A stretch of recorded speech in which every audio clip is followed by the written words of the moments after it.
o sussurro das sombras. Na noite do massacre, uma escuridão densa e palpável pairava sobre Konoha. A lua, normalmente uma observadora silenciosa, estava escondida atrás de um véu de nuvens pesadas, como se estivesse se recusando a testemunhar o terror iminente. O ar estava carregado, a atmosfera impregnada com uma sensação de algo profundamente errado. O silêncio mortal dominava as ruas do clã Uchiha, interrompido apenas pelos passos meticulosos de Itachi Uchiha, que se movia com a precisão de um predador. Ao seu lado, como uma sombra maligna, estava Tobi, uma figura envolta em trevas. Sua presença era algo além da compreensão, como se ele fosse o próprio vazio personificado. Ele parecia comandar a escuridão ao redor, absorvendo toda a luz e esperança. A missão de Itachi estava clara: erradicar seu próprio clã. Não havia espaço para hesitação, para dúvida. Um a um, os Uchihas caíam sob a lâmina de Itachi, seus gritos morrendo antes de ecoarem na noite, suas vidas se extinguindo como velas ao vento. Cada morte, o coração de Itachi se endurecia, mas a dor se aprofundava. Era como se algo sombrio e insidioso estivesse se infiltrando em sua alma, sugando sua humanidade. Quando ele finalmente chegou à porta de seus pais, o mundo ao seu redor pareceu parar.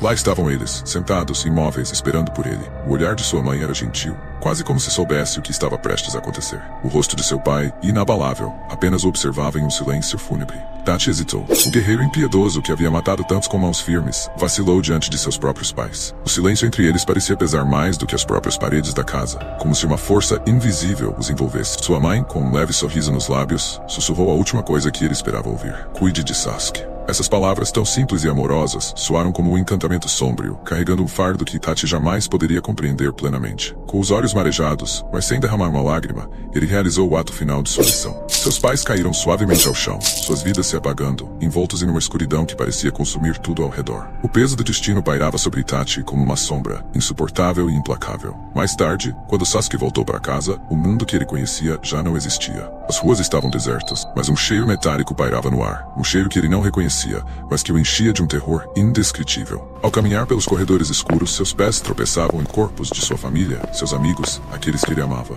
Cada passo, o horror dentro dele crescia, alimentado pelo sangue que cobria o chão. E então, no centro daquela cena infernal, ele viu Itachi. Seu irmão mais velho, que sempre admirara, estava de pé sobre os corpos de seus pais, sua expressão fria como gelo. O horror de Sasuke atingiu o ápice. O que ele estava vendo era inimaginável, insuportável. "O que você fez?" gritou Sasuke, sua voz rasgando o silêncio da noite como uma lâmina afiada. Mas Itachi não respondeu. Ele apenas olhou para o irmão mais novo com um olhar que parecia atravessar sua alma. Foi nesse momento que algo dentro de Itachi mudou. Um movimento simples, ele ergueu a mão e prendeu Sasuke em um pesadelo vivo. O Tsukiyomi foi ativado, e o jovem Uchiha foi lançado em uma realidade distorcida, onde foi forçado a assistir repetidamente à morte de seus pais pelas mãos de seu próprio irmão. O tempo se estendeu de forma cruel, cada cena sendo reproduzida em detalhes agonizantes. Sasuke podia sentir o sangue, ouvir os sussurros abafados da morte, reviver a dor de cada segundo do massacre. Enquanto a tortura continuava, a voz de Itachi ecoava, fria como o toque da morte. "Você não vale a pena matar. Viva com isso. Viva com a vingança queimando em seu coração." Sasuke foi despedaçado. Sua mente, seu espírito e seu próprio ser foram corroídos pelo trauma. Ele não sabia quando havia despertado o Sharingan ou quando seu corpo exausto cedeu sob o peso da tragédia. Tudo o que sabia era que antes de desmaiar, viu algo que o aterrorizaria para sempre. Itachi chorava. Lágrimas silenciosas desciam pelo rosto de seu irmão, como um fio de humanidade em meio ao caos. Mas o verdadeiro pesadelo para Sasuke não terminou ali.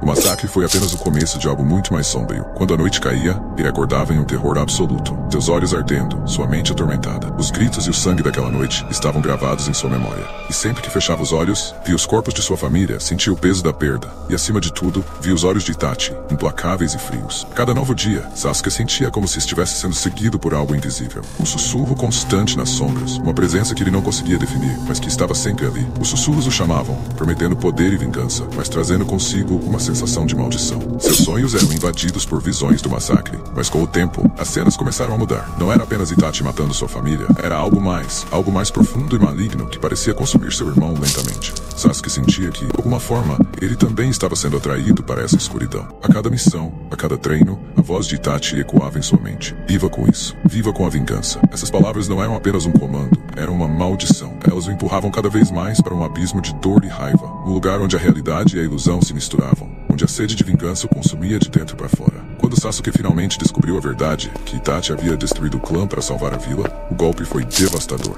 Mas o horror não parou aí. O fantasma de Itachi continuava a assombrá-lo, não apenas em sua mente, mas em cada sombra que cruzava seu caminho. Era como se a própria Konoha estivesse viva, sussurrando segredos sombrios, chamando para completar o ciclo de sangue e destruição que Itachi havia começado. Agora, na escuridão, Sasuke encarava a vila que ele uma vez amou. Suas mãos, manchadas de sangue, tremiam levemente. As palavras de Itachi ainda ecoavam, mas agora eram apenas um lembrete de que não havia como voltar atrás. O terror que começou naquela noite fria em Konoha havia crescido dentro dele, infectando sua mente e sua alma. Sasuke não era mais apenas o irmão que buscava vingança. Ele era um homem quebrado, amaldiçoado pela sombra de seu passado, condenado a carregar o peso da escuridão que Itachi havia colocado sobre ele. E agora, conforme olhava para a vila, ele sabia que o ciclo nunca terminaria. O mundo shinobi estava corrompido e Sasuke seria o portador de sua destruição. Em seus sonhos, Itachi ainda estava lá, observando, esperando, com lágrimas silenciosas que nunca paravam de cair.